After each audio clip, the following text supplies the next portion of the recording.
From the creepy swamps deep in the heart of Cajun country, I welcome you to Fave Five From Fans, the podcast where I, Jamie Ray, your humble host, invite a friend of mine to create a list of 5 of their favorite things that we share an interest in, be it movies, books, TVs, toys, or whatever. Our own unique Venn diagram of topics near and dear to our hearts. We then sit down to compare and contrast, dissect and disseminate our choices for you, the listening audience. We'll start off with honorable mentions, those selections that didn't quite make the Fave 5, for good or bad reasons. And then we'll take turns unveiling our choices backwards from 5, 4, 3, 2, and 1. You'll hear us discussing everything from alien invasions to zombie attacks, Rom the Space Knight to musical numbers, Edgar Allan Poe to Stephen King, both literature and film adaptations. All that's left is for you to decide who's right, who's wrong, and will we still be friends after all this. I can't wait to get started, so please sit back, strap in, and get ready for this episode of Fave Five From Fans.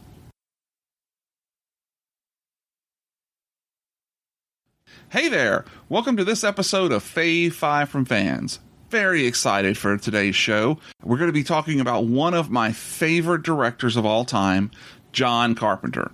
And to kick off this show today, I've got someone who's got some really unique information, and he's going to talk about some things that are going to probably blow your mind.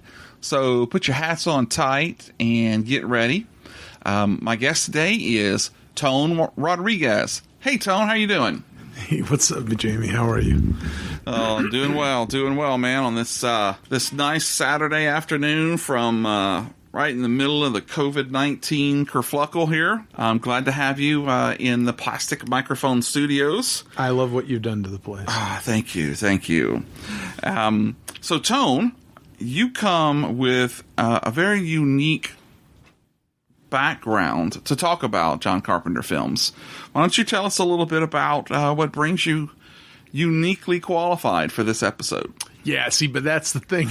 You set that up so high. It's like I feel like maybe that's more than a generous estimation of my credentials. I draw comic books. I've been working drawing comic books and graphic novels for about 20 plus years. Primarily, I guess, known for working on The Simpsons and Futurama comic books for Bongo for about 14, 15 years. But originally, when I started, I started drawing comic books for Image. Violent Messiahs was the first book. And we did that book for about 12 issues or so.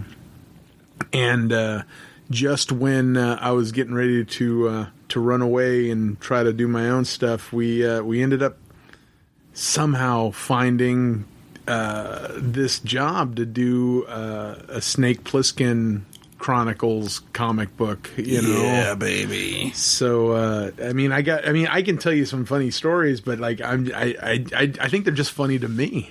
I certainly have enjoyed them. I don't know if anybody else will enjoy them, but yeah, I don't mind telling them. But that's it. Again, aside from just having a mother who loved horror films and would often take us to the movies with her, I'm just.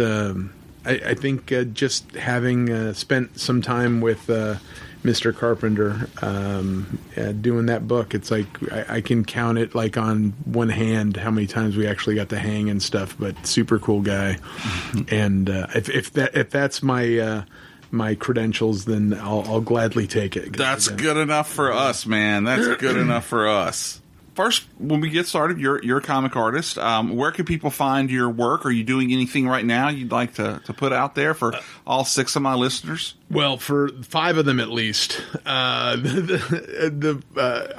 working on a anthology book. I say, oddly enough, we're talking about John Carpenter. It's actually a horror anthology.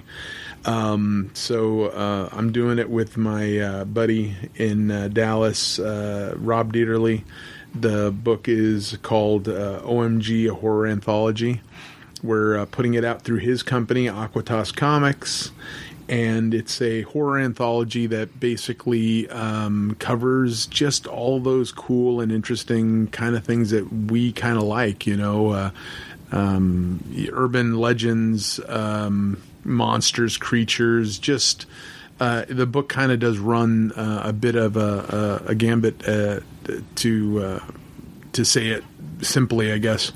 And there's actually a few things in the book that I did or I put in the book mostly because they're real stories that we kind of just tweaked a little bit. Because I've seen a lot of weird things in this world, so and oddly enough, I didn't want to draw any of these stories. Like I wanted to kind of somehow own them. Like here, I got you, but I got one story in the book that just still terrifies me, and we kind of made fun of it, and I'm still waiting to see the beastie again. So I'm not super stoked about it, but we're making strides, and that's awesome. what we're doing. So yeah. And where will people be able to pick this comic up from? Well, we're going to be doing a Kickstarter. We're hoping it's going to launch here in the next month in July. Okay. Hopefully the middle of July. Again, I don't have a firm date because we've actually put down dates that we wanted to have it launch and have it end. This internet is a lot more difficult to navigate than I'm capable of. So we're now bringing a couple people in to basically handle it, so we can have a decent launch and basically do it the right way. We could have done it by now and just not have done it right, and there's no reason in doing something. And it's not like there's a lot of shows to go out to promote it to right now. But that's the thing. The original plan was to do the shows and do the promoting while we're there. Basically glad handing and talking and showing people production art, showing prints. So that was again, what is it? Grassroots, sales. And so, because the shows got shut down, we weren't able to do that at all. So now, like I said, it's got to go through this way. It's just that I would have loved to have been able to, basically, like I said, do a little bit more glad handing, get people to actually see it, show a little interest in it, do a little drawing. Hey, hey, remember the book, and now it's just going to be a little bit different. But again, once the shows start ramping up again, we're going to be going right back to it. And it will. It will soon. Yeah. Damn it, COVID. Cough, cough. Cough, cough. Well, awesome. If you've got anything else you want to talk about, now it's a great time. Otherwise, I say we start throwing down some honorable mentions. You know what? I can talk about anything. I'm so much better when people pitch me ideas. So if you have something you want to talk about, I'm all game. But if not, then yeah, totally. We can start with honorable mentions. All right. Well, then why don't you go ahead? I understand you have not one, not two, but 3 honorable mentions. All right. Well, that's what I'm talking about. The criteria that I was understanding to putting this list together was my Fave 5. That's right. So I went online and got my little magic answer box in my pocket, pulled it up, got the listing of all of John Carpenter's films. Now, there were a few films that aren't necessarily, blockbusters on there, because one of these films is one of my favorite movies of all time, but it was a television movie. Oh, I think I know where you're going. So, but this is the thing. I love this movie so much, I still didn't put it on my honorable mentions. Oh, come on. I couldn't do it because it was a television movie, and I love it, but it's the thing that brought Kurt Russell and John Carpenter together. Oh, yeah. I'm going to give you an honorable mention to the Elvis movie that basically put John Carpenter and Kurt Russell together in the first place. Tonight, a special presentation of the ABC Sunday night movie. To millions, he was the king. Elvis Aaron Presley. Hey, kid, this is Sam Phillips. Listen, you want to come make some blues? The greatest entertainer of the 20th century. Tonight, meet the man who became the legend. You really like it? I think you ought to seriously reconsider going back to driving a truck again. The man whose music electrified 2 generations of America. Here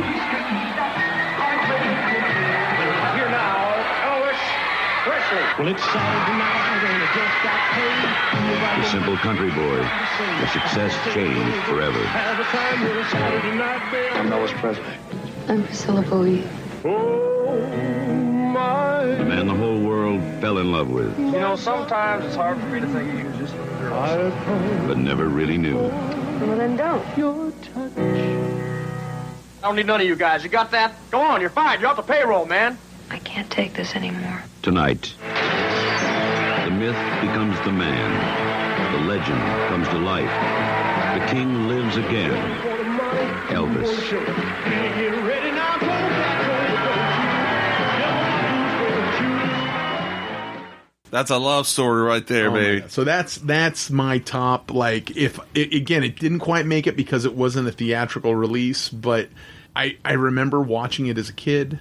My mother was a huge Elvis fan, which basically meant I was a huge Elvis fan. I remember watching it when it ran the first time on television. Mm-hmm. It was years, maybe decades before I realized who that really was. Because again, what year did that even come out in? I don't know, but it must have been 79, 80. Yeah, I brought my wonderful answer box with me so I could actually have it right in front of me. What? Yeah, again, 1979. Yeah, that sounds right. And like I said, it's the only reason why it's not on the main list, because I love that film. Yeah. And the only reason it's not on the honorable mention is because it didn't get a theatrical release. So, again, apologies to that movie. Again, it's one of my favorites, and I will watch that in a heartbeat if it comes on. So, definitely one of my faves.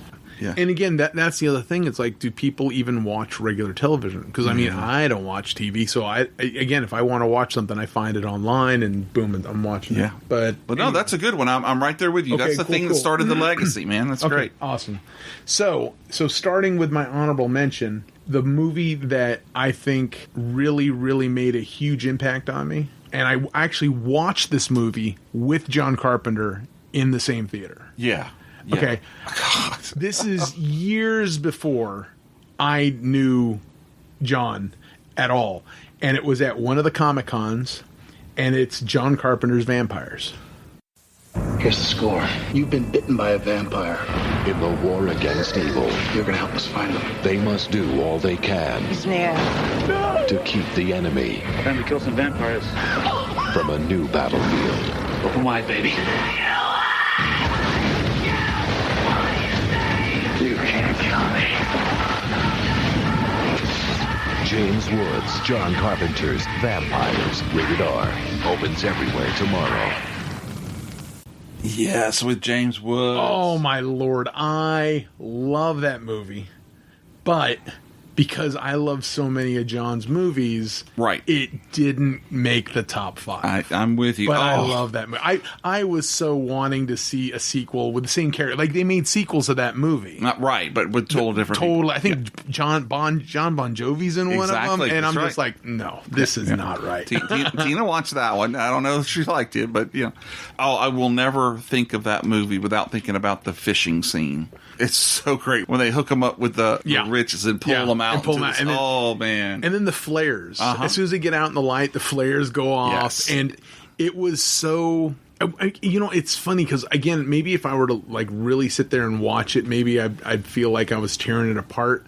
But there was just something about watching that for the first time. The idea of like vampire hunters, and the thing about these movies, I feel weird about it, but it's like John really owns them. Like that movie specifically was based on a book, just like a few other of the movies that he worked on. But this one was a book, and it was vampires with like a $sign over the S. I believe you're right. Yep. And when the movie comes out, and John basically goes, I'm making this movie, he owns it. Like he takes all the best stuff from the idea of it, and he creates and puts things together, and it's just amazing. I just love that movie. Yeah, great call. All right, so again, that is number 8 on my list. This is the one that's gonna get me killed. Okay, I wanted to double check it on my list and make sure that this is the right one, and I'm gonna say it exactly the way I want to say it. It's not how it's printed on the list. The movie is John Carpenter's The Thing. Its origin, alien. Location, Antarctica. Age, unknown. Intent, survival. Destination, man.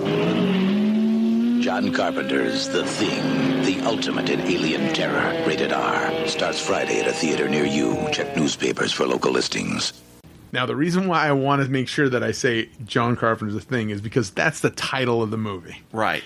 For some reason, it did not print it up like that on my list. But because again, I know that movie very well. I could not say that The Thing. The Thing. No, it's John Carpenter's The Thing. That's right.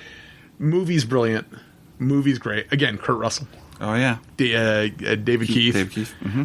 Brilliant. I mean, again, everyone in that film. And again, talk about like doing a film that even has like not a callback, but a look to like old stage productions. You remember what I'm talking about? Like some of these movies in the early 50s, they would have one central location, like a shop or a store or something, or an office, and then the people would come in and out or whatever. And very rarely would you see like scenes outside of it. They're all in this one little location. And that's what this looked like.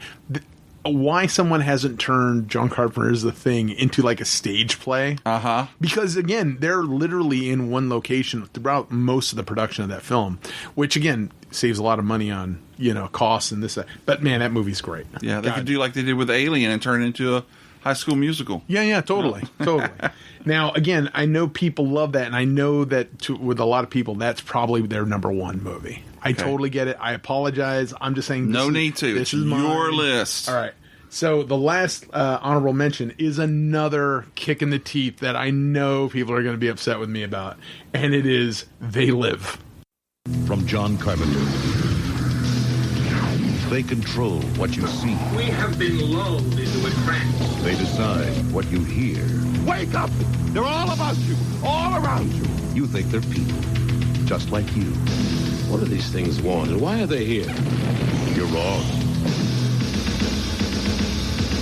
Dead wrong. John Carpenter's They Live. Rated R. Starts Friday at theaters everywhere. Okay. They Live is brilliant. I love it. It is a wonderful movie. However, did not quite make my top 5. Yeah. Another based on a book, 8 o'clock in the morning. Yep. Ray Nelson. Yeah. And again, another Keith David. Keith David. I keep saying that wrong. Yeah, backwards. And it's funny because there is the other actor, David Keith. Yeah. So I do that all the time. But yeah, that's another great one. Honorable mentions, man. That's quite a list there. Yeah, but that's the thing. Now we got all that out of the way, and you're like, all right, what does he have on his top 5? Because again, that's the part that I'm worried about on this, is because this is my top 5. Well, okay, so I'll make you feel a little bit better. Okay. My honorable mention number 2 is also They Live. I have come here to chew bubblegum and kick ass. And I'm all out of bubblegum.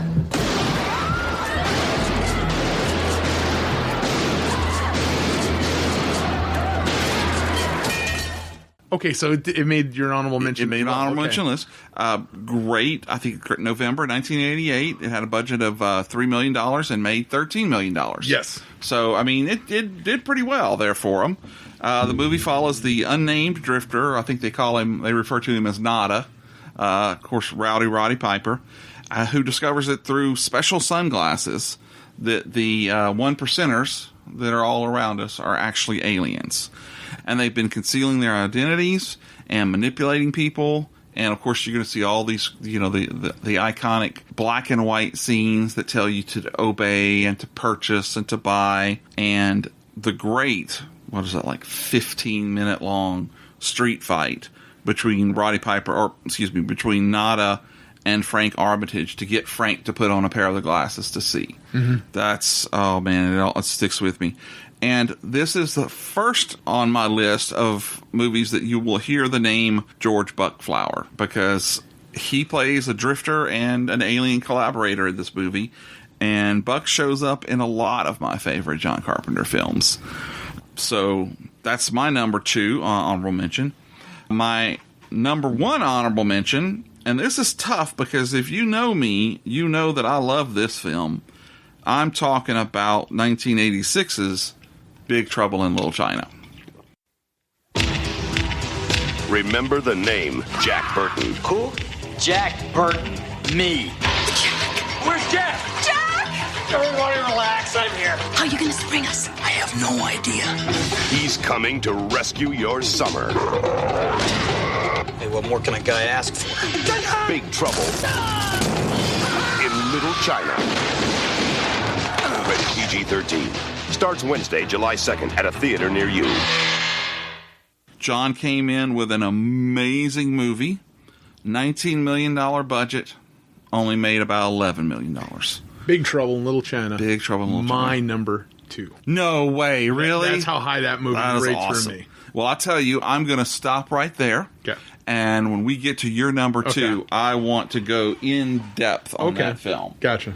Well, great. Well, then that's my number 2 and my number 1.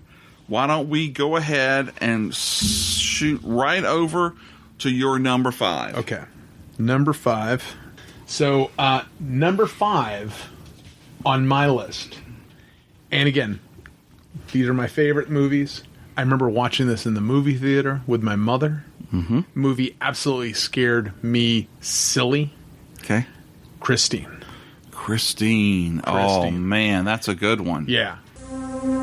She is seductive.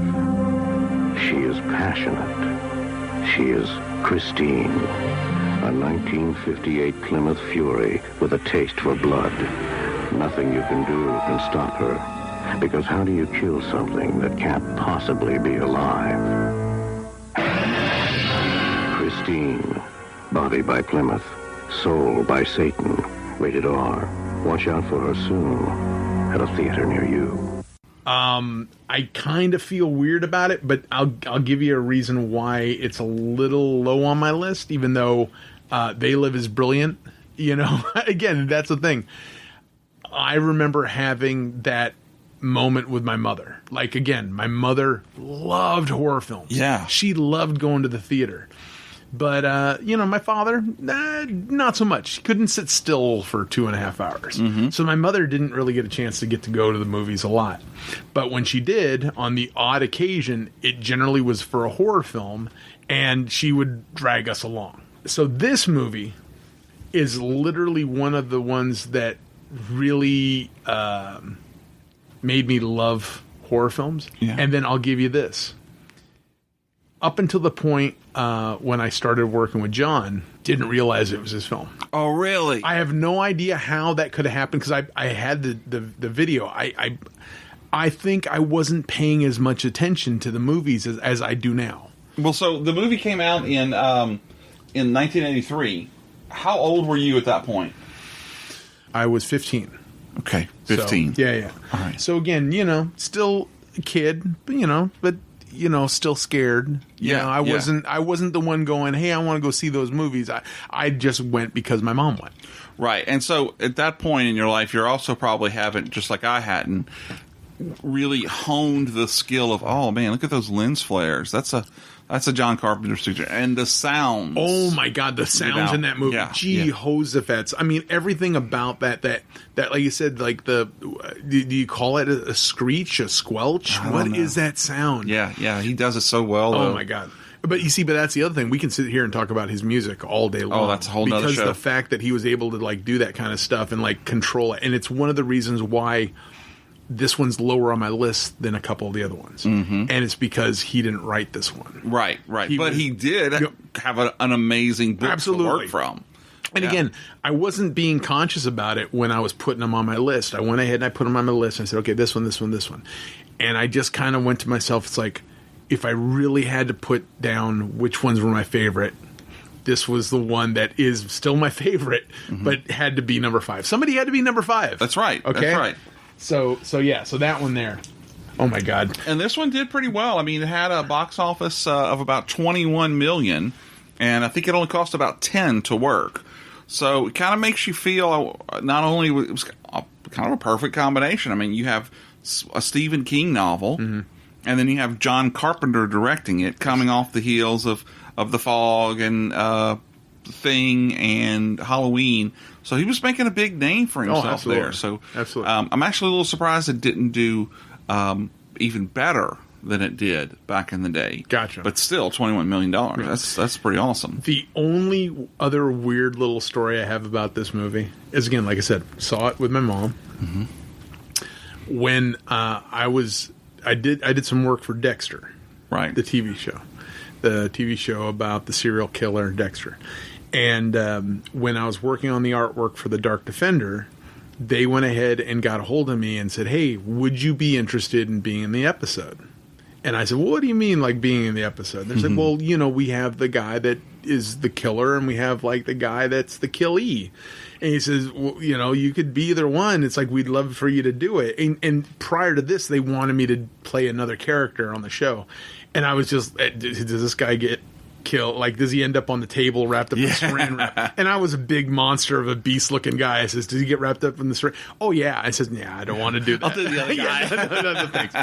So when they hit me up for this, they're like, "Would you be interested in doing it?" And I was like, "Yeah." I said, "Well, who do you want to be?" It's like, "Well, if I'm going to if I have a choice between the killer or the killee, I'm going to be the killer." Oh, yeah. So they go ahead and they have me down at the show sets where we did a bunch of stuff that never even showed up on the episode. And then we went ahead and shot the next day in Long Beach in the scene where I get arrested. I'm the killer in the episode. The two characters, Dokes and LaGuardia, are looking for me. They know I'm going to show up at this place. And I pull up in this truck, and I literally walk out, and I walk into the restaurant, and then they arrest me. Yeah. So in the shooting of that, I find out literally minutes before we start shooting, because the guy who is directing the scene is the kid from Christine. No way. Yeah. So for some reason, we're sitting there kind of talking. Like Keith Gordon, you're talking about. The kid, the who has the car. Kid. Yes. Oh, yes, wow. Yes. And again, this is, 30 years after Christine, so he doesn't look like the kid. Right. Somebody had to, tell me. We're sitting there, talking or whatever, and somebody had made mention, and my buddy had either told him that I was working with John on this comic book, the Snake Plissken Chronicles. So all of a sudden, he pulls me aside. And keep in mind, this is in between setups. So right. They're doing the whole setup, making sure we did one take. And so he comes over and we start talking and we're chatting and whatnot. And everything's really cool and whatnot. We're having a pretty good time, blah, blah, blah, blah, blah. And we're just talking about how awesome John is. Literally, this is a man who's already done that and moved on to other stuff. Now he's directing episodes of the show. And we're sitting there talking about how awesome John is, right? Because, again, I just finished working with him at the time. And we're both talking about how awesome John is. And we realized that we've been talking for about 15 minutes. And we both do that thing because we're leaning up on the back of the truck and just kind of talking. "Oh, yeah, oh, man, he's so cool." It's I really want to just hang out with him because, I got to hang out with him a couple times. And we got to do this. And oh, yeah, it's blah, blah, blah, blah. And then we realized it got real quiet on set.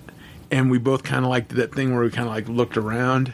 And we realized everyone had stopped doing what they were doing, and he was we had that moment where we looked at each other and we realized they can't yell at me because I'm the director, and they can't yell at me because I'm talking to the director, right. But we're the two holding up production. He goes, I guess we got to go back to work. So, sure enough, we go ahead and we do the whole setup. But yeah, he was super cool.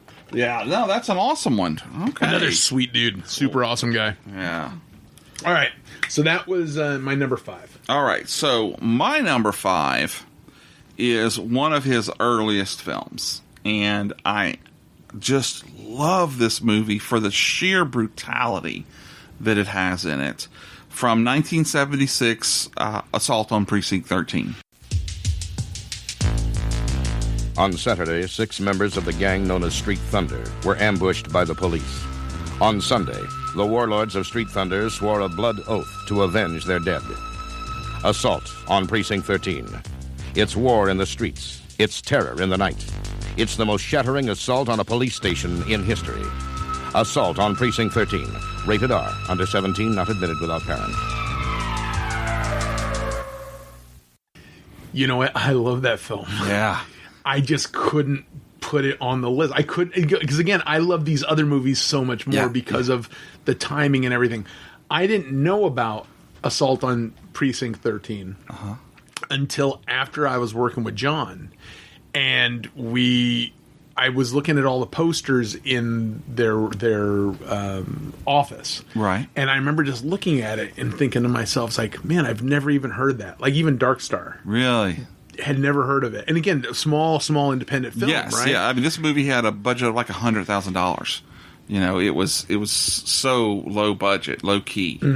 But it's still such an incredible film to me. You know, the fact that they take Kim Richards, the little girl from Escape to Witch Mountain, and they shoot her, you know, right outside of an ice cream truck. And the dad is just he's obviously loses his mind at this point, you know. And there's so many great performances in this film. Not just from Austin Stoker as Lieutenant Bishop. I think the guy Darwin Johnston, who turns in Napoleon Wilson, he's the convicted criminal. I think they have a chemistry. Yeah, I don't remember their names. Yeah, like I have a chemistry on that movie that is just it's incredible. The one thing that I really take from those movies, again, super early on in John's career, that one specifically. Oh yeah. Is locations. And with me being from Los Angeles, I grew up in North Hollywood, California. There's a bunch of locations from Assault on Precinct 13 that are like right there, maybe less than 2.5 miles from my house. Yeah. So you would go down there and you'd see the scene in the movie and you'd be like, hey, this is... You know, Ventura Boulevard. I know exactly where this is. And you go there, and there's a scene where the characters are running around in front of like a gate. Right.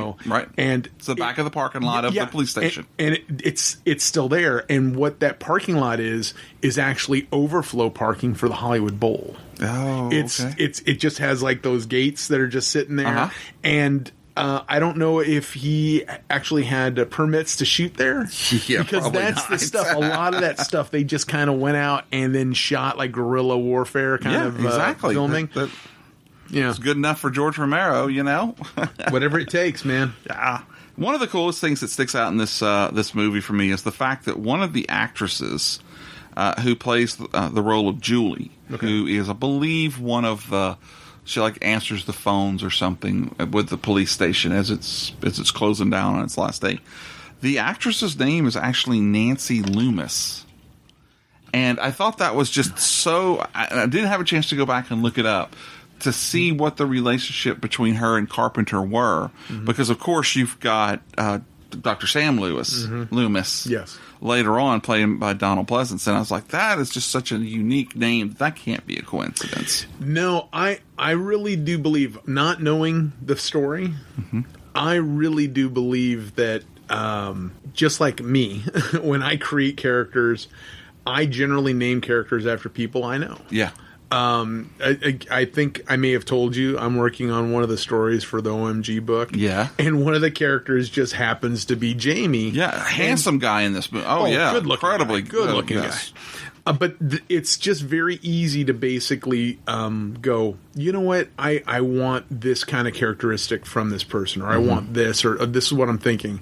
And again, when you're in your head, you're like casting these things. 'Cause I always think like a movie, like this is what I'm doing. I can't believe that I'm the only one that does it. I strongly believe that people, you know, will go ahead and once they find people that they either like or they enjoy or they've worked with, they will basically use names that they're familiar with. And basically, it's a tip of the hat. It's literally I'm thinking about you. I want to let you know that I enjoyed whatever it is that you did. I enjoy having you, and you know this is how your name lives on. You know. Yeah, and John has several. And listen to me calling him John, Mr. Carpenter. If you're listening to this, I love you. But John has a certain way of having actors that he loves to work with, and he puts them in film after film after film. Charles Cypher is in this movie. Yeah. You know, I mean, this is one of the first things he knows. So he was in so many, and his name will come up again through the rest of this episode. You've got to love the fact that someone who likes the way an actor works, and he uses them over and over. Buck Flowers, same thing, over and over again. But that's the thing. The thing that when you know what to expect from them. Yes. Or you write to their strengths, or you basically figure, this is what I want from somebody. Again, you know, Kurt Russell, again, being like probably the epitome of that person with John. Right. Again, he worked with John on 4 films. 4 films, right? exactly. Could he have done more? Absolutely. Sure. Would John have done more films with him? Absolutely. But the thing is, sometimes you just can't line people up, you know, even if you've known them for a bajillion years, you know. It's like, and it's just unfortunate, but you know what? I'm sure if those two wanted to do something again at one point, I see you're doing the math in your head. Yeah. I think it's 4. Because Elvis, Escape from New York, Escape from L.A., the Thing. 5. Big Trouble in Little China. Did I not? Yep. Okay, 5. then 5. Then I left one out. Wow. I think I left out one of the Escape movies. And I still want Escape from Planet Earth. But I'm so you know it's Escape from Planet Earth. I would love I had a long conversation with John about Planet Earth. I have my own ideas for that movie, but you know. Okay. Would have been so You're great. one of the first people that I've ever talked to that actually knows that that's what John wanted. Oh, really? Yeah. Oh, yeah, no. And again, we just talked about it, and just... It's so cool. Could have gone so many different ways, you know. It's funny. Okay. Too funny. Yeah. All right. So, again, that's my number 5, Assault on Precinct 13. And I do have to say that the Ethan Hawke remake was actually it was a good film and a decent remake. It didn't hold the same spirit that this movie did. It also didn't have the same final girl in Laurie Zimmer, who was a complete badass in this film. One of the things that I like about movies like Assault on Precinct 13 as a new production or a remake or a relaunch, whatever you want to call it. It's a movie that a lot of people aren't familiar with. Right. It's a movie that people aren't necessarily going to go ahead and say, oh, I love this movie. It's one of my, again, it's an interesting movie. It's definitely a sophomore film, or early film. Again, I don't have the actual ranking of that, the order of them, but it's the one of the first ones. I'm going to go double check my list. No, again, because Captain Voyeur and Dark Star clearly are before that, but like these are short films and like student films. So yeah, even Dark Star predates Assault. Yeah, Dark Star was 74. Yeah. So yeah. So yeah, and the thing is, I like that. I like it when they basically take something that people aren't so familiar with and going, you know what? Let's make a remake of that. I'm annoyed when they start telling me that they're going to go ahead and make a remake of Grease. Yeah. It's like everybody knows Grease, It's like, why would you want to make a remake of Grease? Right. It's like, because first and foremost, a movie like Grease is a good movie. I like Grease. It doesn't need to be remade. No, it doesn't. Period pieces no, that it's wonderful. Don't need to be remade. But movies, not because it's bad, but just because not a whole lot of people are familiar with it. It's like, but the production company owns it, or a movie company owns it. It's like it's something that, hey, you know what? Let's get this to a wider audience by making a new film. And like you said, did the new one did it do very well? It's like I don't remember think what it did. Okay, Gotcha. I don't remember it being a blockbuster, but like I said, I have a copy of it somewhere, and I bought it simply because it was Gotcha. It was around that time, a few years give or take, that the Fog remake came out. So just being a huge fan, I bought them both. Gotcha. But I've probably only watched it one time. Gotcha. I definitely only watched the Fog remake one time, but that's a whole nother story. So. All right. So now we're going to move on to 4. Yep. Let's bounce back to your number 4. Number 4 for me is The Fog. Something is moving in the fog. Who's there?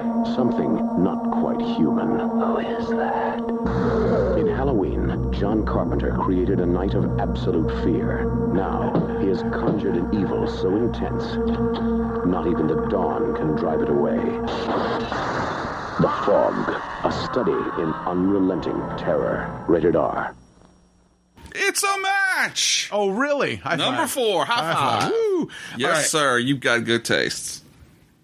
I love that movie. And that soundtrack. Oh, dear Lord. Oh, Lord. Again, I'm going to jump all the way to the end of that movie. The favorite part of that entire movie is after everything's happened, everything's gone the way it's gone. If it's, gone side. If we're talking to you, I'm looking at the microphone like you're the people I want. If you haven't seen this movie and you don't know what I'm talking about, stop listening for like the next 30, 40 seconds because I'm going to ruin something for you. But to everyone else, okay, stop, come back in 30. The end of that film, when the father's sitting there going, why? Right. And then all of a sudden, they're there again. And then the head chop was like, you're just like, oh my God, the scariest thing ever. That so was cool. so crazy. And the way that they would make that cross of gold just glow. Jeez, Yeah. that was so... And of course, for me, this whole movie, it's Jamie Lee Curtis, Tom Atkins. I mean, so many. Janet Leigh is in it, opposite her own daughter. Yep. For me, this movie is all about Stevie Wayne. Ahoy, mateys. This is KAB Antonio Bay. Stevie Wayne here, beaming a signal across the sea. To the men of the seagrass, 15 miles out tonight, a warm hello, and keep a watch out for that fog bank heading in from the east. Now, in the meantime, relax with me while I play this song from the Coupe de Villes, dedicated just to you. Adrienne Barbeau is so beautiful. I thought you were going to mention her by name, but then you mentioned her by her character name. Stevie Wayne is the person in Antonio Bay that, I mean, sitting up on top of that KAB station where she could see everything going on, and the way that she talks not only to people as a disc jockey, but later on as the voice of here's the fog, here's where it's coming. Oh my God, I love this film. And I got to meet her one time at a show at Dragon Con, and I just had to tell her how much I loved her performance in this movie. I have a weird Adrienne Barbeau. Oh, bring it on. And it involves doing the John Carpenter book with Deborah Hill. Deborah was very, very interesting. And one day when we needed to put the pitch together, we had already done the whole thing with the artwork. Everything's great. She's happy. Bill O'Neill, the guy who was going to write it, had put the whole thing together and had this outline figured out. And she's like, great. Okay, meet me at Bed Bath & Beyond and you can tell me the whole thing. And we're like, Bed Bath & Beyond? Like, what the hell? Like, that is so random. It's like, what the hell? So, sure enough, we're running late, famously running late because the people that I was working with are always running late. But again, Deborah, I guess, was running late too, so no problem. Everything was fine. And in front of Bed Bath & Beyond, in front of their front door, literally, like, we weren't off to the side, we weren't hiding, we weren't doing it. We're right there in front of the door. Deborah is sitting there. And this is the thing. We dealt with Deborah almost exclusively on everything. Kurt was involved. John was involved. But, like, for every, one meeting we had with John, we had, like, 20 with Deborah. So we spent a lot of time with her. And so Bill is pitching the story. And because Bill's pitching, I don't have anything to talk about. Right, you just stand around looking pretty. I'm just sitting there, and we're in the parking lot of Bed Bath & Beyond, and I'm looking into the parking lot.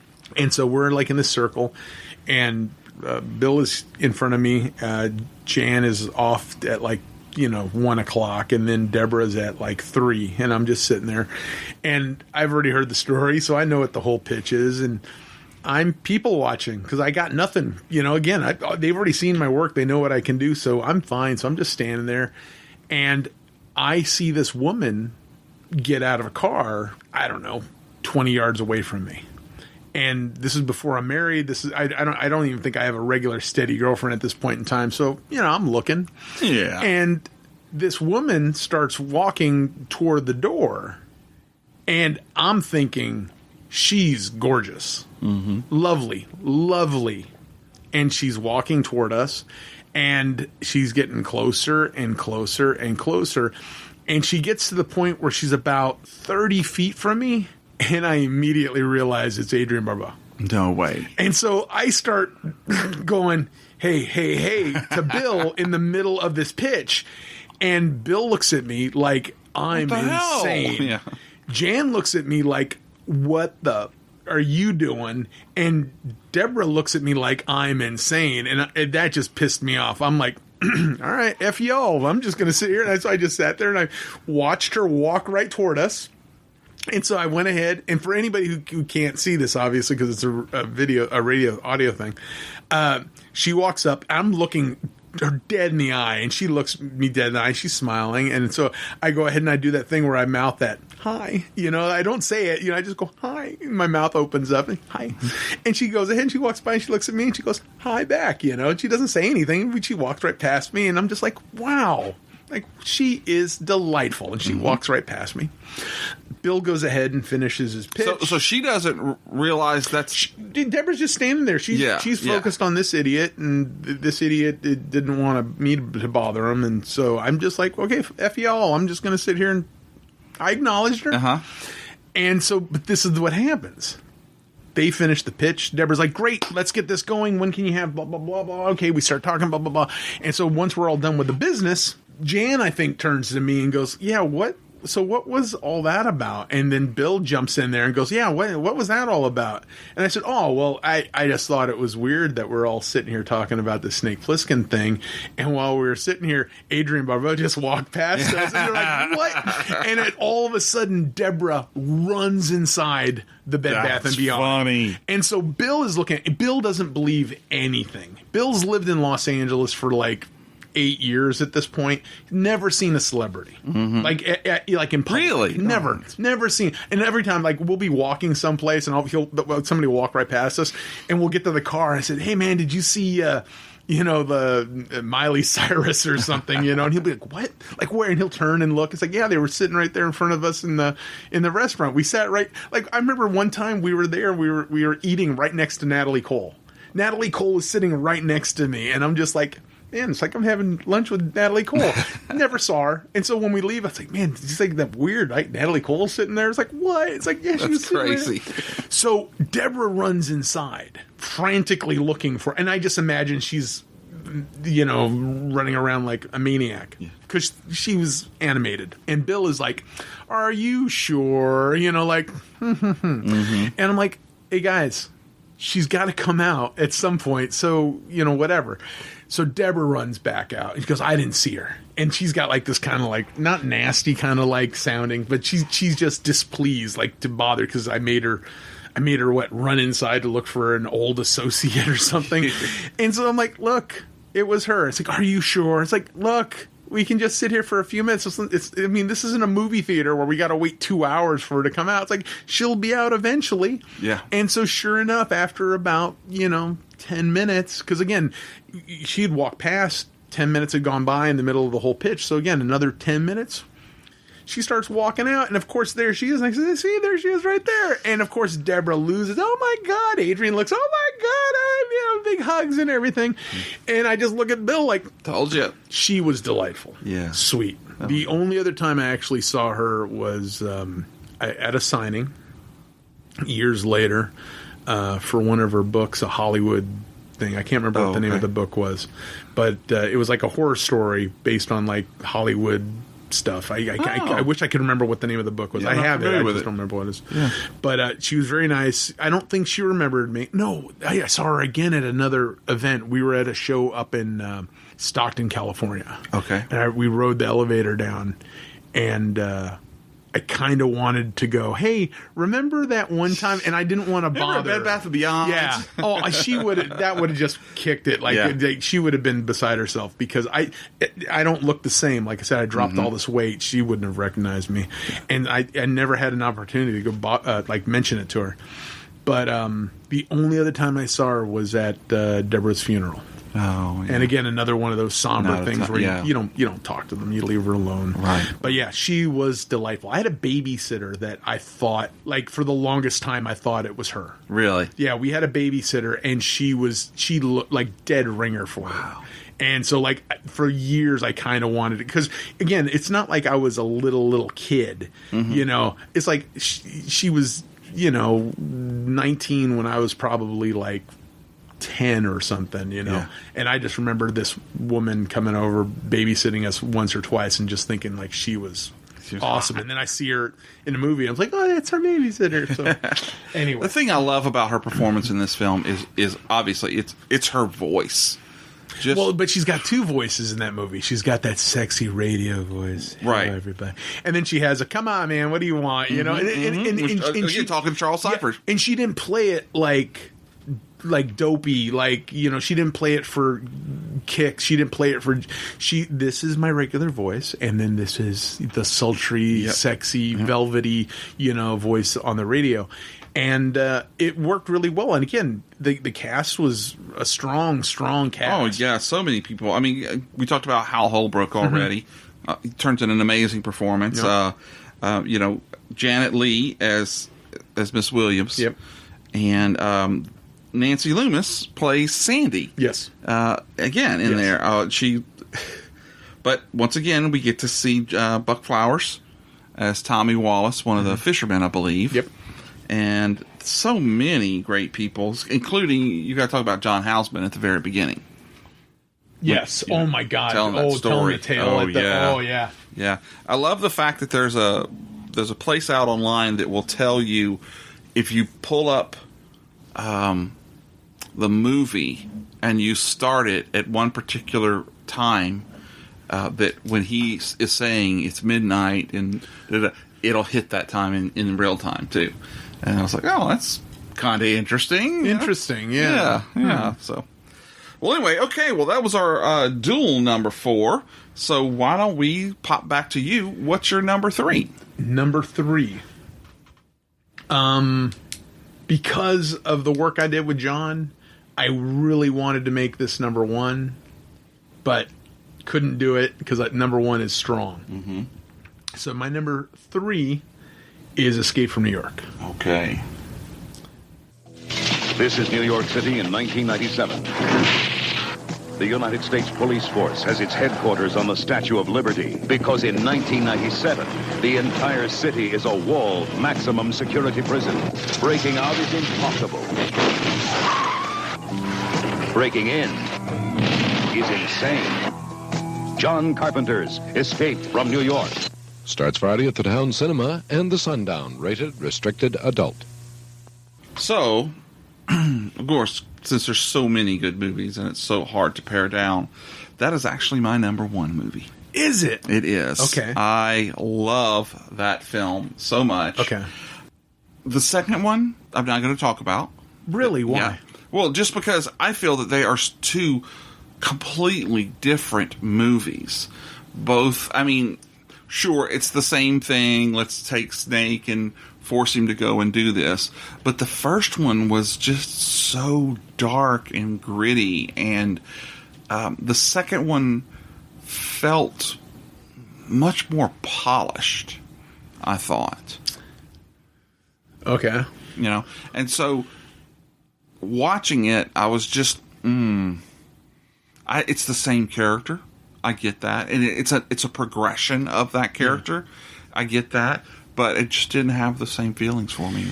The thing about Escape from L.A. for me was, like you said, it seemed more polished. Yeah. And it went from every single aspect of the film. From what eventually ended up being the look of the film to the new costume. Yeah. And it's like everything got shiny and clean. Right. And it was just, like you said, it was a little weird, I guess. But I think when I originally saw the movie, I just was so happy to see Snake Plissken Oh my again. God, yes. Yeah. I didn't care. I was just pleased as punch to like see him doing what he was doing, doing the talking to people and whatnot. I like it. I have a signed poster in my house. I know. I love it. But it's like I have a soft spot for it. But again, didn't even make my my backup list. But Escape from New York, super, super high on my list. And I know I saw it when I walked in. He is grabbing a videotape. So this is actually not just a VHS tape of Escape from New York. Yes, it is. It's actually a Escape from New York VHS tape signed by John Carpenter, Kurt Russell, Adrian Barber Swoon, Be Still My Heart. Still My Heart, Lee Van Cleef, Donald Pleasance, and Ernest Borgnine. Thank you. And so I have to give much love to a friend of mine, Aaron Myers, out in Oregon, who picked this up and sent it to me as a gift because he knew of my love from Escape from New York. And it's one of my very favorite things. I've been doing a show called Geek Show and Tell. Shout out to Patrick and Kendall. And this was actually one of my very first Geek Show and Tell items that I had to bring. So I love, love, love this film. I want to talk about why it's not higher on your list. Because my 1 is strong. Okay, and that's so. What I'd like to do my 2 is strong. I'd like to pause this. Okay. And then when we get down to my number 1, which, spoiler, we've already given away, I want to have a little more comparative contrast. I have no problem. Absolutely. Okay, all right. Well, good. Okay, well, then let me go to my number 3, which is Halloween.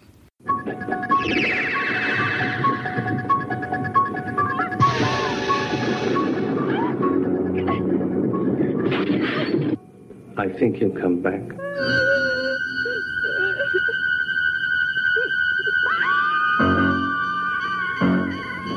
Halloween, the night he came home. Rated R. Blasphemy. Yep. Blasphemy. Well, why? Why do you think that?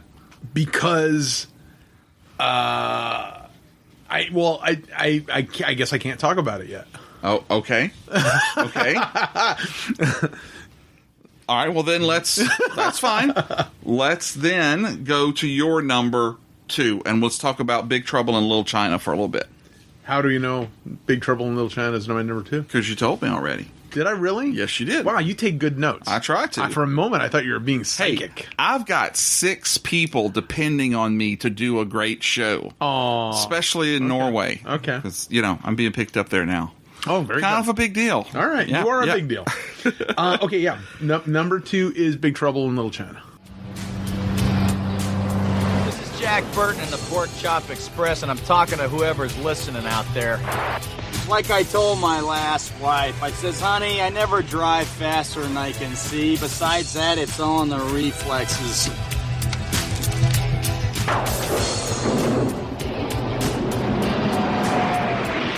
Just listen to the old Pork Chop Express and take his advice on a dark and stormy night, all right? When some wild-eyed 8-foot-tall maniac grabs your neck, taps the back of your favorite head up against a barroom wall, and he looks you crooked in the eye, and he asks you if you've paid your dues. Well, you just stare that big sucker right back in the eye, and you remember what old Jack Burton always says at a time like that. Have you paid your dues, Jack? Yes, sir, the check is in the mail.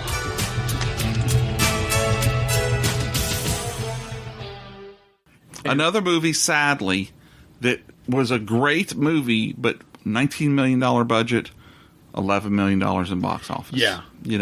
It pains me that this movie did not do more because we so needed a sequel. Well, that's the thing. I think it was meant to be another vehicle for a franchise. Yeah. I think that was the idea. I know that they've continued the story with the comic book. Yes, and they did. So it literally takes up with him driving off in the Pork Chop Express. Oh, really? That's where the comic book starts. I have no idea. It's great. The creature that was that you see at the very end, that's where it picks up. Gotcha. So it's like, it's marvelous. It's a great series. The one question that we were asked over and over and over and over and over again when we were doing the Snake Plissken Chronicles was, are you guys going to do Big Trouble in Little China? Yeah. That's all they said. Every single time we talked about it. And the thing was, the answer was, that'd be nice, but there was never, ever a thought a conversation, a offer, and this is the thing. When they came to us with to do the big Escape from New York Snake Plissken comic book, that's what they owned. Mm-hmm. John, Deborah, and Kurt are partners, or were partners, in what Snake Plissken was, okay, or the movie. Right. They owned it outright. Big Trouble in Little China was owned by whatever company made the movie. Was it Fox? Universal. Universal, maybe. Yeah. So they owned it. It was theirs. It would, they had no control over any of that. So whoever is licensing that, whoever put that together, whoever was able to, and we talked to like the lawyers and stuff, and we were dealing with them, but it was never something that they want to do. Like, we had a better chance of doing a Dark Star comic book than doing that. And but the funny thing is, there were so many people that were of age that wanted that. Yeah. And that's all we ever heard. So, in 2014, after the run of the Big Trouble in Little China series, Boom did actually do a Jack Burton meets Snake Plissken. I know they did. I remember seeing it, but I didn't ever pick it up. Very interesting. No idea. Very interesting. Yeah, I saw it. They put it out with a bunch of different covers and whatnot. I hope it was cool. I mean, was. Again, was it? Yeah, it was cool. pretty good. Awesome. Yeah, again, I don't know anything about it. Well, I'm the worst when it comes to like keeping up with new comic books. My love of comic books is like older stuff, collections. I literally just got some Star Wars ones, the new ones from Marvel, and again, it's only because I love Star Wars so much. It's the collections of the first two volumes of the Cassidy Aaron. Aaron, I don't remember the name of the writer. His last name's Aaron, and then Cassidy, who has drawn it. It's that book. The reason why I got it is because this book takes place like right after Star Wars. Right. Like literally, it doesn't take place after Return of the Jedi. So Darth Vader's still there. Han Solo's still with the group, and it was like the only place that they could have like kind of done like a decent story with the characters they had. Otherwise, if you take place after Empire Strikes Back, you know Han Solo. Right. If you do it after Return of the Jedi, there's no Darth Vader. Right. So it's like it is a perfect time. That's why. For me, Splinter of the Mind's Eye has always been one of the best stories. I love that book. Yeah. God. So the thing about this one in particular, it rates higher with me for a different reason. Okay. Because I didn't see this one in the theater. Oh, okay. It's not a horror film. True. It has horror elements, so we didn't go see this one. Yeah, you got the Beast, and you got the Three Masters, and I'm with you. And I'm gonna tell you what it is right now, and you're only gonna be a major Carpenter fan if you know exactly what I'm talking about. Okay. The Coupe de Villes. Well, yeah. Yeah. A lot of people aren't aware of that, though. Okay. The Coupe de Villes. See, I never would have thought. Please continue, though. Okay. Yeah. The soundtrack for that movie is so amazing. Yeah. And the fact that John Carpenter and Nick Castle recorded a song for the movie that wasn't, the uniquely John Carpenter's soundtrack. Right. But did a song called Big Trouble. That's my God. That's interesting. I never thought about that aspect of it. I love that freaking video. Yeah. It is the 80s. It is incarnate. It is the most beautiful / wonderful thing ever. And again, I love the movie. Yeah. But the Coupe de Villes and the video that went along with it is just breathtaking. so let me ask you this. Talking about that. Do you feel that this movie was a little long? I think there were spots in it that I guess you could have gotten rid of. Yeah. I mean, is any movie too long? Like I've watched The Godfather a few times, and I thought to myself, they could probably take about 20 minutes out of that. Yeah. But the problem is, that's armchair, quarterbacking. It's like the movie is what it is. I don't know. I never get too weird about it because again, I always think to myself, he clearly had a vision. I mean, and it's a vision he shares with the guy who he hires to edit the film. Mm-hmm. So if the movie, in John's opinion, was too long, I'm sure he could have done something to, And I don't know why I say that, but one of the reasons that it didn't rate higher on my list, because it is a favorite, is I feel like it's almost 2 films, because there's the one film at the beginning where it's all just hijinks and all of this stuff, and then once they get both the green-eyed girls and you get the all of the mysticism and stuff that really comes into play.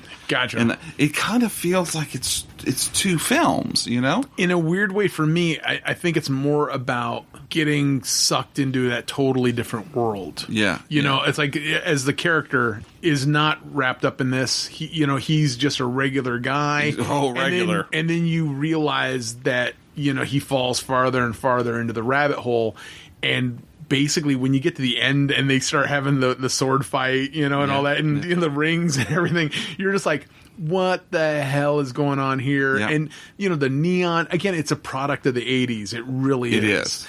And I don't know. I think there's something about that I kind of dig. I don't think I've ever given it a thought about it being long. I've definitely done that with other films. Mm-hmm. But that one, no, not so much. Yeah. That's just one of my things that probably has kept it from being higher on this list. Sometimes I kind of, wanted to feel like let's move on a little bit. Gotcha. But at the same time, there are some incredible scenes that have no real major part to the movie that I would never want you to cut out. No, Gotcha. I think there's a lot of character stuff in this one. Yes, there is. Yeah. And the fact that you can definitely see. I'm not going to remember their names. There's the character of the young lady that was working with the reporter.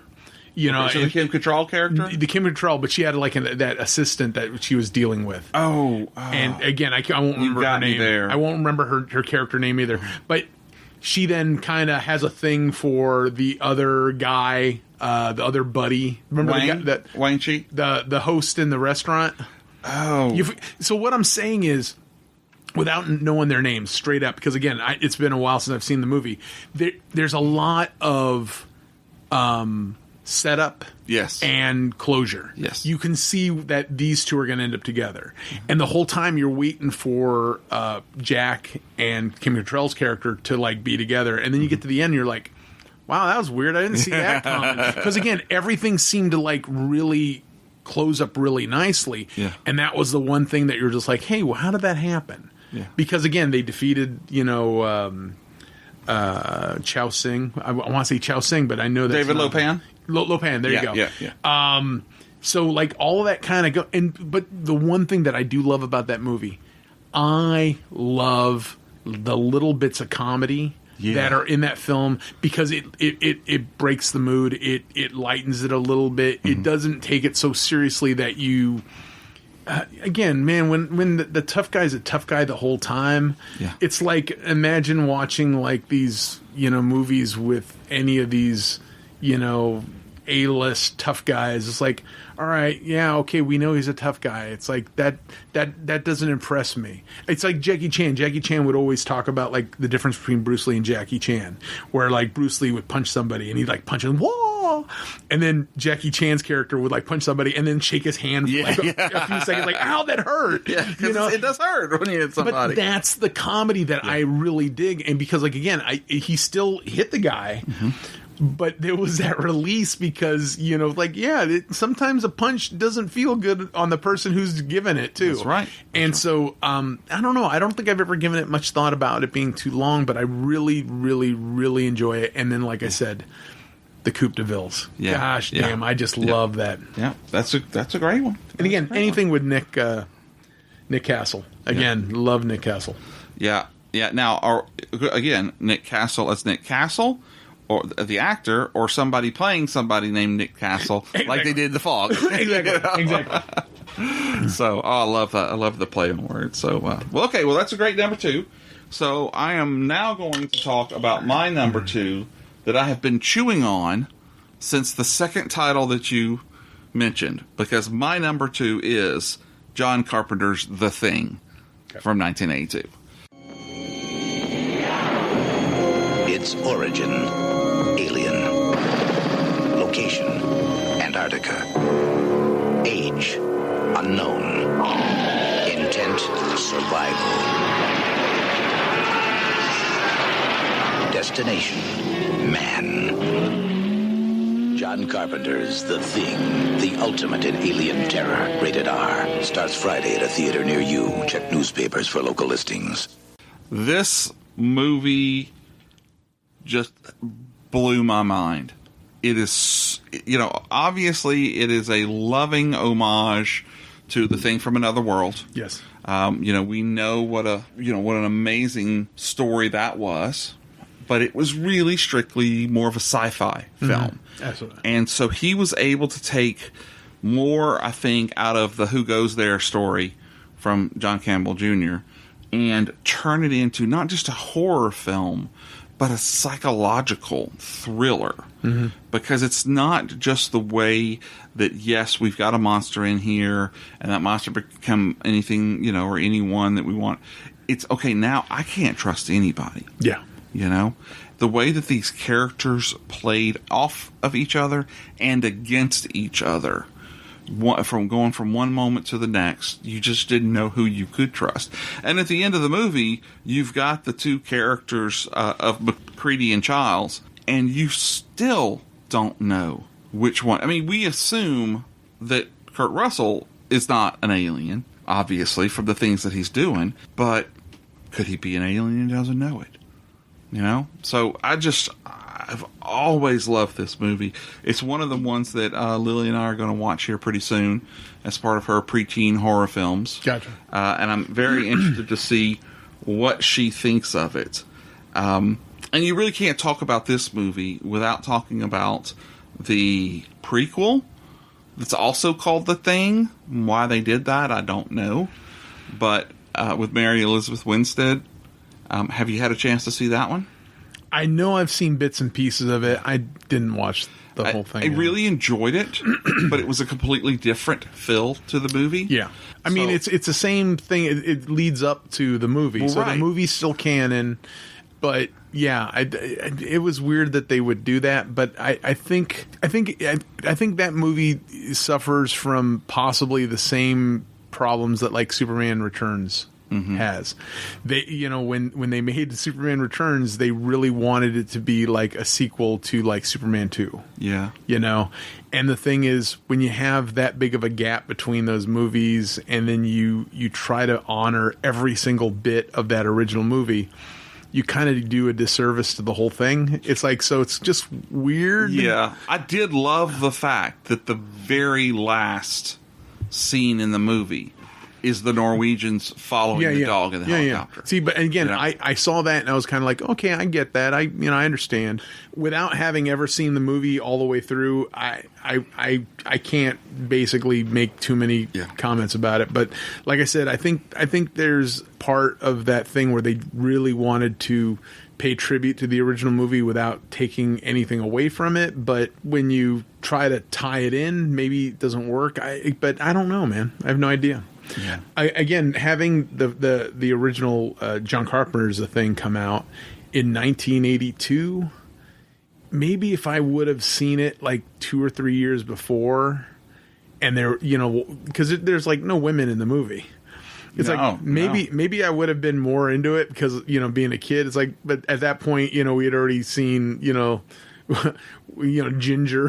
on Gilligan's Island. It's like, oh, girls are cool, So who knows what's up? But I'm just thinking in my own personal experience, it was like, that was weird that there weren't any women in it. But I guess I get it because of the way it was. But back in the day, I wouldn't even given it a second thought. And something I only realized maybe a couple of years ago was the original thing takes place in the Arctic. Mm-hmm. And this is Antarctica. And this is Antarctic. Yeah. I never noticed it. I don't know why. There's, it's funny. There's a lot of weird little things that I think we take for granted. Mm-hmm. We just see it. Yeah, it's snow and ice. Thing. Yeah. Same it's like it could be anything. Yeah. And then once you go a little, like I said, you fall into the rabbit hole. You start going, hey, wait a minute, I just noticed this. Mm-hmm. Okay, well, I think that's going to get us to number one, and I'm pretty sure I know what your number one's going to be, but I'd like you to throw it out too, B, and tell me what you got.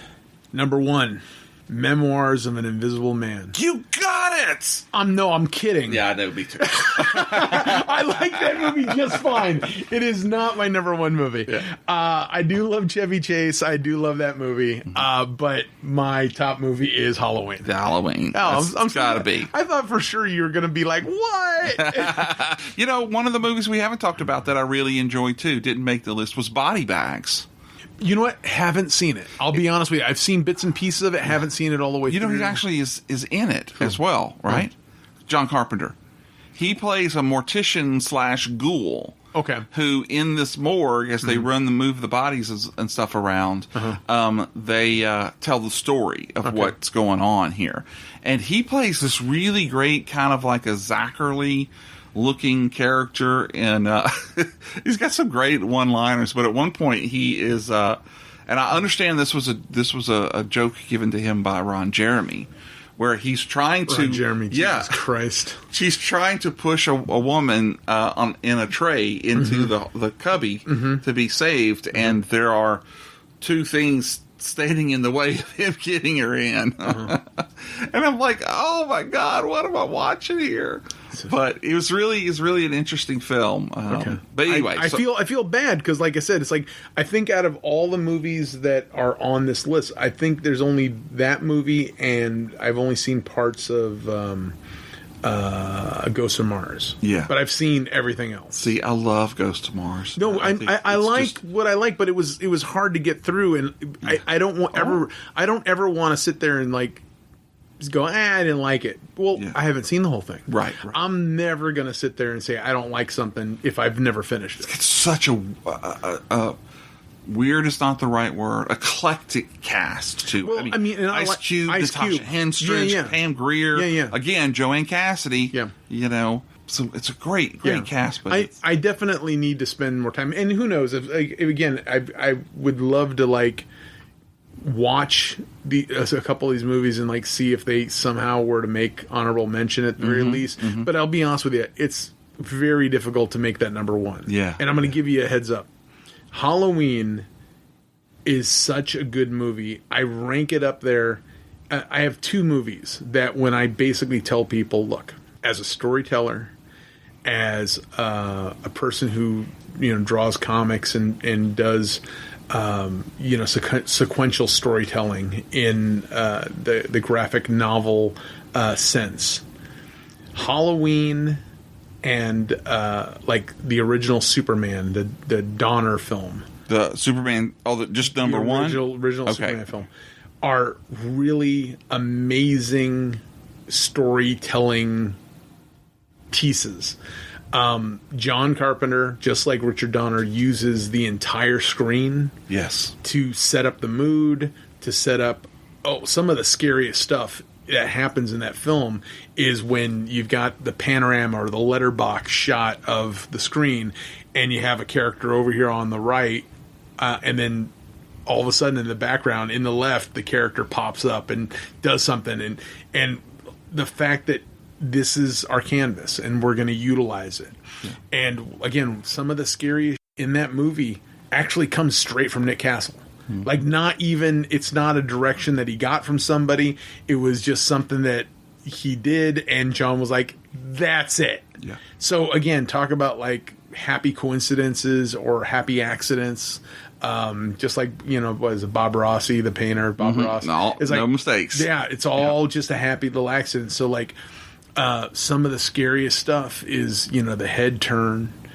Because the two head turns that are like the most impactful in the movie is when he stabs a guy and he's got him up on the wall, and then he does that thing where he just turns his head and just kind of like looks at him, and then the other head turn is when Jamie Lee Curtis has like already dealt with him. He's in the closet or over by the bed, and she's in the front. She sent the kids off to go ahead and go get the police and whatever. Right. And then he just pops up, and when he pops up, he's facing off to the side, and then he just turns and looks straight at her, and you're like, what the hell? Oh dear Lord, that stuff is brilliant, man. Yes, and then everything else, because the thing is, I think as a young man, you know, the nudity or the surprise nudity, I guess, is what I like to call it in movies like that, because it's not Friday the 13th, no, where every single time, you know, somebody shows, you know, their naked breasts, oh, she's going to be dead, you know, that was just real casual and not so in your face, and then, you know, it was part of the storytelling. It wasn't necessarily, well, we'll just show some boobs and people will like it. Yeah. You know, it wasn't gratuitous. It wasn't, you know, just, yeah. And that's part of the stuff. It's like the stuff that I really like, the fact that there's just things in the film that you could have done the film without it. Yeah. But it works just fine with it. And again, they've edited that film, you know, for television, and, you know, they just do the whole pan and scan and crop it just ever so slightly out. And you're like, okay, you don't have to cut the scene out. Right. Because the scene has telling the story has nothing to do with the nudity. It's just, you know that they're nude. You know that they've just been fooling around. And, and then the other thing is, I know a lot of people love that movie because they talk about how, like how gory it is and how it's like the king of the slasher films or whatever. It's like, it's not really a slasher film. I mean, it might be the first time like we started seeing like a man running around with a knife, you know, killing people. Right. But there's not a whole lot of blood in that film. Not in this one. No. It's really calm. It's really chill. I mean, the second movie, ooh, geez. Ramped it up big time. Oh my goodness! What was it? In the second one, they have the hot tub. Yes. one? Well, yeah, exactly. Oh my Lord! I remember watching that just recently, going, "Oh my Lord, what the hell?" Yeah. It's just talk about like you said, ramping it up. And hey, look, I don't know. The first one's brilliant. I love the second one. You know, that's actually one of the movies that on my birthday, Lily and I sat down and we watched Halloween and Halloween 2. Yeah. Back to back. Okay. I always thought Halloween 2 was one of the best sequels. But after watching it with Lily... With your daughter. Yes. All of a sudden, the things that didn't bother you before now bother you. Right. The whole thing about him being Laurie's brother. Yeah. I actually thought was really cool, but over the years, as stupid as this sounds, I kind of forgot that. Yeah, no, I get you. You know? I get you. And talking to her, I'm like, I can't even defend my position on it anymore. Yeah. But I do love this sequel that they did just last year. I don't know if you've gotten a chance to see that one. The one that basically is a direct sequel to Halloween. I did see it. We did go. We did go to theaters. Can't wait for those other two to come out. Are they doing more? Yeah, they're doing 2 more. Oh, I didn't know that. Oh, yeah. I don't know. You know what? When it was all said and done, I know John was involved with it. I don't know. You know, I only watched it the one time. So and John didn't direct it. Like I know he was like a producer on it. I know he did the music for it. He and his son. Yeah, which I thought was neat. Oh, yeah, his kids, they're great. You know what? I just remember them. Maybe because I'm thinking to myself, because you know, John, from what I'm gathering, again, I'm taking this from what I remember hearing on like online and whatever. Like John didn't want to do the sequel at all. You know, the original Halloween 2. Right. Like didn't want anything to do with it. And I think Deborah was the one who's like, no, look, we got to make some money on that. We got to do this. And so I think he did that kicking and screaming. Yeah. Again, and this is just me talking because I don't want to say we talked about it, but I vaguely remember it being some discussion. I can't remember what it was exactly. But I remember talking to him about the special stuff that they did for TV release because the original Halloween was too short for running it on TV.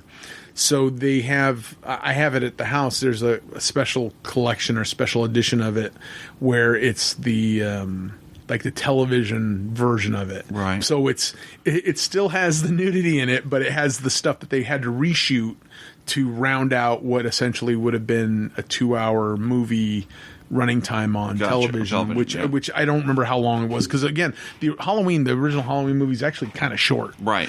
And so they shot a bunch of stuff of Loomis, I guess, pleading with one of the city officials about why they lowered the security or whatever, and they did a bunch of that stuff. And so I really like that version of the film. Again, not so much because, you rounded it out. I just like it, because some people are purists and they don't like to see any of that stuff being kind of like changed. Yeah. But I think that's a good version of it. And I don't know. Again, when I talk about like the screen as a palette, or not a palette, your canvas, and John man, he was just on top of it in that film, and that's the part of it that makes me go, it's the reason why it's my favorite. Yeah, because it is so strong, it is so iconic. Everything about that is just running on all cylinders. Jamie Lee Curtis, relatively fantastic. New, young talent. And again, they didn't bring her in and basically, sex her up to, be some sort of tart. Like, they treated her like a real, 16-year-old girl, thank God, because you don't see stuff like that in some of these movies. They immediately want to go ahead and go, all right, well, she's 21 or 22. Let's give the people, a little something for their money. It's and they didn't need to do that with her. Yeah. And, and she turned in a solid performance. The kids in that movie were great. Yeah. They're coming back in the second and third sequels. Are they really? The original actors. Wow, that's awesome. Yep. Now, Gotcha. Paul Rudd played Tommy in Halloween 5 or so. Yeah, yeah. But this will be the same two actors. Interesting. Will be playing their same roles. That is funny. Yeah. I didn't know that. I love the fact, too, I don't know if you do this, too, but the story for these three, Danny McBride is one of the writers for it. Danny McBride is absolutely one of the most underappreciated writers right now. I just saw something else with him in it, and they had him on there. I'm like, wow, that's weird. I would never have guessed that was him. Me either. He is brilliant. I dig that dude. And the funny thing is, I think so many people see him in the movies, they kind of have this preconceived notion that he's some sort of imbecile or something, or maybe they've seen him on that show Eastbound and Down. I think that's where a lot of people get it from. That's where I got it from. Because what's that other movie that he did, The End? His character, this is The End or something like that. He's playing the Eastbound and Down guy in that, and he's playing himself, but. That dude, I mean, look at it. I'm telling you, that is a serious filmmaker, writer. But that's the thing. We're just so used to seeing him a certain way. Didn't he do a Crocodile Dundee sequel recently? Yeah. Has that even come out? I have no idea. It was there were 2 trailers, I believe, that they released online, in 2018. Yeah. But I thought it was going to be a real movie, but later on I want to say that I read that it was actually just an Australian tourism ad. That's hilarious. A campaign that they were doing. Again, I remember seeing the teasers or whatever, and I was like... It was an elaborate hoax, exactly. Oh, that's brilliant. What? How cool was that? But that's what I'm saying. It's leaving L.A., there's billboards everywhere. Everywhere you go, you leave the airport, there's a billboard.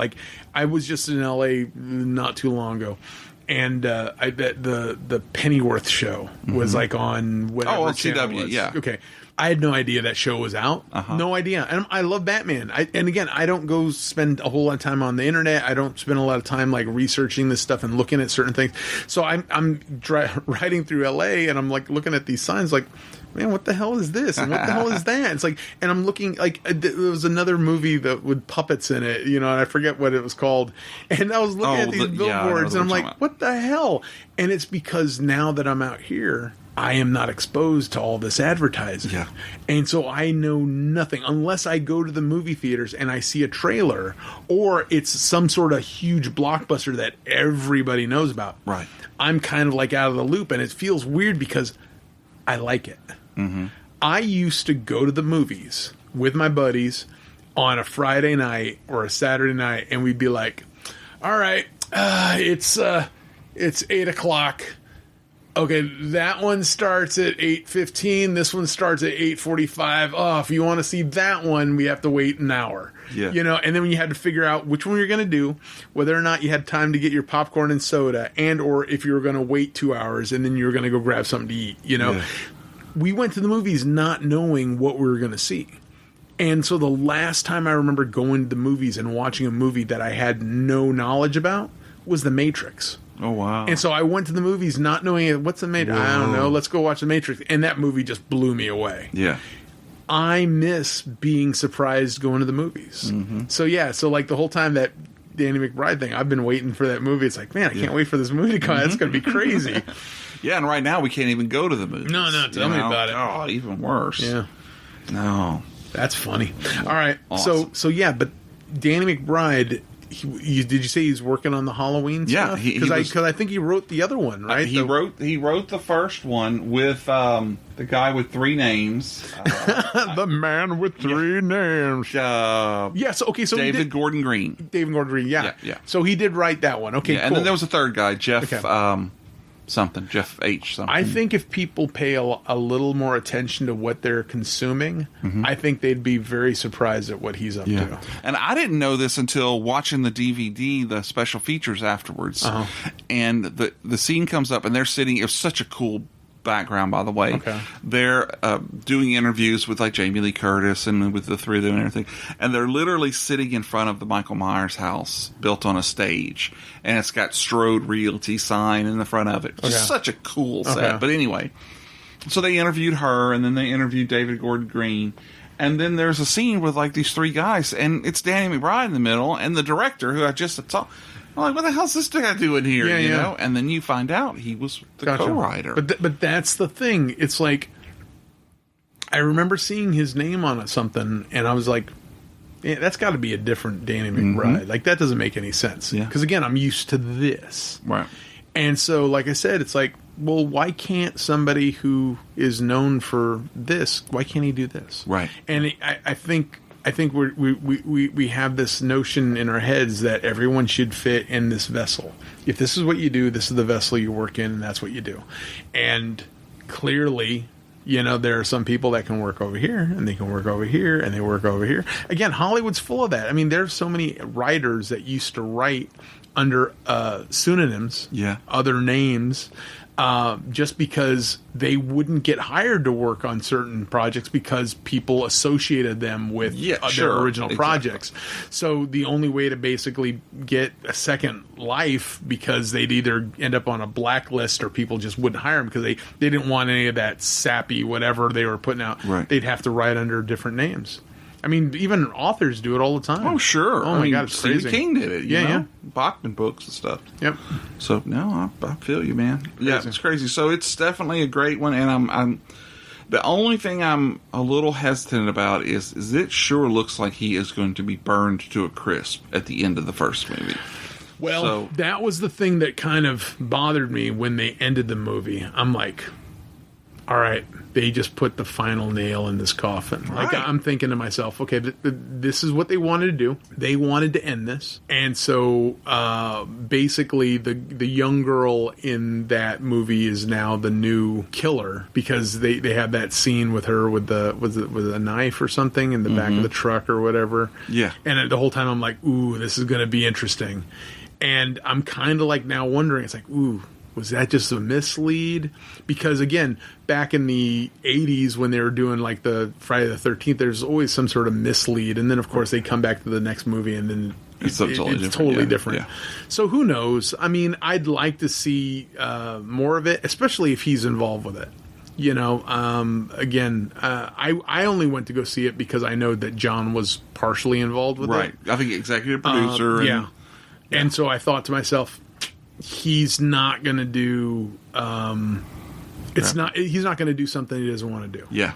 And so I'm like, okay, this is something he's doing. I'm going to go check it out and whatnot. And like I said, I was okay, But like I said, I really did read it as, like I said, the final nail. Like, this is John going, okay, we're done. And so until you just mentioned that there's actually going to be doing more, I would have thought that was it. That's the thing, is I just really, really hope they don't do. And don't get me wrong, I love the Jason movies for what they are. But I mean, Jason comes back from the dead, they resurrect him, they shoot him with electricity. I remember that one where he got hit by lightning. Yeah, Somebody he was digging him up, he was going to make sure he was dead or something. Yeah. He was already dead. Right. And he goes ahead and he digs him out. He sticks the shovel in him, I guess, and then the shovel gets struck by lightning, so like the wooden handle conducts electricity into the steel shovel head, and he brings him back to life. Yeah, it's what great. The hell? And like I said, if I know that those are the rules going into a movie, I'll accept it. Gotcha. But I really do hope that there is. I almost feel like it has to be the granddaughter. Yeah. Because it could go two ways, or one of at least two ways. Either he dies in the fire and then is resurrected, which will just throw me off. But that's what I'm saying. In this movie, they've never done anything like that, aside from the fact at the end of the first movie. Yeah, exactly. Because he's dead, but then he falls out of the window, and then he goes back, he's gone. Shot six times. So they do that, and then they throw the whole vibe of the movie franchise off. Or he escapes, which makes me think, okay, so Laurie Strode has been preparing for this for 30-plus years, and she built a trap that he was able to get out of during a fire in under a couple of minutes. Yeah. And then that would just throw her whole thing, for me, out the window. Yeah. It's like, you built a crap. And we know we didn't. She didn't, because of all the things that she put into the... Yeah, like I said, I'm thinking that they're going to do... Like, they already know what they're doing. Yeah. Because, I can't imagine that they decided to go ahead and do something like this without one of two things. Nail in the coffin. This is it. We're finally putting this to bed. Thank you very much. Now, if you want to watch more Halloween films, Rob Zombie's going to handle it, so you can watch more of that. Or they were going to do more stuff. So there's got to be something, or there's nothing. Based on what I saw, I'm willing to give them the benefit of the doubt and give them my next $10 or whatever deal. See, the funny thing about Halloween in particular is I always thought it was interesting that they felt like the character, the not Jason, Michael Myers, the shape. Well, the shape, that had to be the thing. Like, to me, it's like I always thought it could be anything, really. And they've just played up this whole thing, and then they did the Season of the Witch movie. Halloween 3. Yeah. And that was them like going, well, let's try something a little bit different. And I know a lot of people hate that movie. And I only think it's because it's Halloween 3. But it's a decent Halloween horror film. I mean, I still have no idea really why they wanted to do what they were doing, but I kind of enjoy that. So, like, if it hadn't have had the Halloween name on it, I think it probably would have been, better received. I agree. So, at the end, a tip of hat to, Deborah Hill, because that was her baby. Yeah. I love that movie. Yeah. Especially the three masks, they're so creepy when they turn in and the maggots and all that stuff. Jesus Christ. But it was just so weird to make it Halloween 3. Yeah, that's what I'm saying, yeah. So I thought to myself, like, you could do anything you want, but, at this point, the Michael Myers mask or the William Shatner mask is so iconically... It resonates. It's like people, I guess they can't accept anything else. Right. Which is why I'm worried that if it's the girl in the next one, how do people relate to it? Yeah. Because clearly the shape will not, be the same. Again, so I'm curious on how they're going to do that. It's going to be soon. I think hopefully everything gets back to normal. Maybe we'll see it in 2021. Crazy. That would be great. So I got a question for you. Ask away. Were there anything else on this list that you thought to yourself, man, if they had zigged instead of zagged, maybe it would have made your list, or maybe would have changed something? Because it was like I had all these things I was thinking of when I was putting this together. Because again, Prince of Darkness, Great film. Really, Prince of loved it. Darkness is very close. Yeah. If I would have had 3 honorable mentions, Okay, gotcha. then Prince of Darkness would have been on there. And like I said, I had 3, but it didn't quite make it. I also did like Starman. Starman's the next one. Yeah. It's right there on the top of my list. It's a totally different film. Now, why did that one not quite make your list? Just because there wasn't enough science to really make it a science fiction. Gotcha. There wasn't enough comedy to make it a comedy. Okay. It was an all-around good film. Okay. Especially his explanation of what the traffic signals mean. Okay, are you crazy? You almost got us killed. You said you watched me. You said you knew the rules. I do know the rules. Oh, well, for your information, pal, that was a yellow light back there. I watched you very carefully. Red light, stop. Green light, go. Yellow light, go. Very fast. You better let me drive. I will drive. I mean, that line stays with me forever.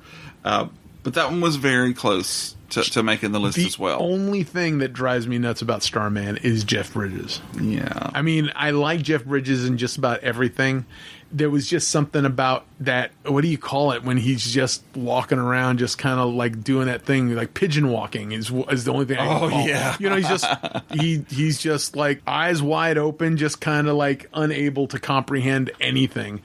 And I think it was the only part that like really kind of got me kind of like weird about stuff. Yeah. But yeah, you know, and again, Memoirs of an Invisible Man. I again, as much as I enjoy that movie, it's Daryl Hannah, right? Daryl Hannah's in that, right? Again, another amazing actress, and then just John does something totally different with Chevy Chase. You know, it's just odd, you know. Yeah. But again, I love the movie. Have you ever seen The Ward? The Ward's on the list. It's like I've seen bits and pieces of it, haven't seen it all the way through. I like what I've seen, but like I said, didn't make it all the way through. Yeah. It was. I enjoyed it, but I didn't think there was nearly enough of his fingerprints on that film to make it. Gotcha. I like Ghost of Mars. Like I said earlier, I like it more than I should, based on other people's conversations. No, there are some people that absolutely hate that movie. I know, and I don't understand and why. they say they love John. Again, that's what I get. So, well, don't get me wrong. You know, I love John. It's like, then how can you hate anything he does? I've never understood that. It's like, look, you cannot appreciate something, or again, even if you don't like something, okay, that's different. But when people straight up go, I hate that movie. Oh, I just hate it. Well, you know, telling me you hate something doesn't really tell me anything about the movie at all. Like, because again, I could talk about certain things about the movie, but I can't necessarily tell you anything about the whole thing. Because, like I said, I haven't seen the whole thing. Yeah. And I hate. I'm not going to be that guy. Like, I'm going to say I'm going to hate. The one thing I hate is when people say stupid like that. But you know, like I said, if you don't like something and you can give me a reason why you don't like it, that's one thing. That works totally fine with me. But there's so many people that just have a hate on for that movie, and I don't know. I saw it in the theater. Oh, really? Yes. Okay, gotcha. Yes, I did. And I did not walk out of there with my Lawnmower Man 2 reaction. You know, I actually enjoyed Lawnmower Man. Whew. 2. Yeah. 2. That's why Tina never has to go see another horror movie at the theater again. Because of that movie. Really? Yes. Ruined it for you. We talk about it all the time. Oh. She hates that movie. And I'll be honest, it wasn't a great movie. Yeah. But, we've been married 28 years today. Uh-huh. Okay. Yeah, I know. Happy anniversary. Thank you. I did send that. But I almost thought it was going to end when we walked out of there. Wow. She hated that movie so much. But I do have to say, Jeff Bridges, talking about Jeff Bridges, I thought he played the alien well, though it did. I can see what you're saying is how it's kind of weird. The pigeon walking is all I can call it. It's like, I don't know what else to say it. He just looks like a pigeon because, like I said, you see pigeons all the time, and they just don't look like they know what they're doing. Like they don't know how to breathe. They don't know how to walk. They're constantly doing that thing with their head. And I guess I get it. If I were to sit there and talk to Jeff Bridges and he goes, well, I was doing a pigeon thing, I'd be like, pull then perfect. Success. But yeah, there was just something about that was just driving me nuts. Oh my God, the TV show. That's what I was fixing to bring up. Oh, did you ever see that? Never saw that. I saw it when it was on Sci-Fi. Yeah, that movie, that series lasted, I think it was just one season. I'm sure it was. But did the kid fill in for the Karen Allen character? I believe that was part of it. Was that he was trying to search for the son. Okay. But well, let's see, man. It was 22 episodes. That's a season. That's a whole season, and it's on DVD. A DVD no one will ever get. I wasn't going there. But it had several people guest starring in it. But like I said, that was the one I remember. Janet Leigh was actually in an episode. Look at that. Really? Yeah. I did say Karen Allen when I said Karen Allen. I didn't say Kristen Allen, did I? No. Okay, good. I was just sitting here thinking about it. I was like, man, I hope I said the right thing. Yeah. I hate Robert Hayes. Yes. Of Airplane fame. And what was the other show? He was on another show with that woman from Saturday Night Fever. I forget her name. Oh. Not Annie. I can't remember. You got me there. Oh, my God. If you were to do a search for him. So I remember Take This Job and Shove It. That was a fun movie. It had the show he was on. It had a female name, and she was the girl from Angie. There you go. Angie. I remember that show. Well, look, this has been a blast. Was it? I am so glad that you came on and gave us. It was fun. I mean, I had a blast coming over. I mean, again, I'd try not to throw that around, but you did. So. So awesome. Well, I'd like to thank all of you out there in the podcast universe for joining us for this episode of Fave Five From Fans. We all love putting on this show and continue to release episodes every Friday. You can find us at the Acadiana Open Channels Podcast Network, or you can subscribe to us through Apple Podcasts and iTunes, Spotify, Stitcher, Podbean, and really anywhere that you get your podcasts from. Please remember to rate and review us so more people can hear about the show. We'd love it if you'd interact with us on Twitter at Fave From Fans, on Facebook, and on Instagram. We here at Fave Five From Fans are excited to be a part of the Slightly Irregular Podcast Network. You can find us at sipnet.us on the aforementioned Instagram. The SIP Network is a varied group of podcasters like the Terrible Terror Podcast, the Podcast from Another World, Dead Hand Radio, the Paranormal Activity, Angry Dad Podcast, Back in Time Podcast, From the Wastes, and us, Fave Five From Fans. Remember, folks, it may not be the best, it may not be the most popular, but if it's your favorite, then that's good enough for us. This is Hulk Boy from Hollywood signing off.